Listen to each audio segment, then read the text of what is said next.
हो गया खहरी हो हमर यार मनावा तो एक बेर बात कर लगे।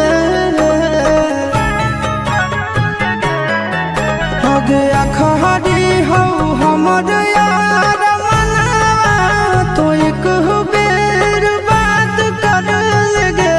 हो गे सोना यारवा हो भरती पटनवा में आके मुलाकात कर लेगे।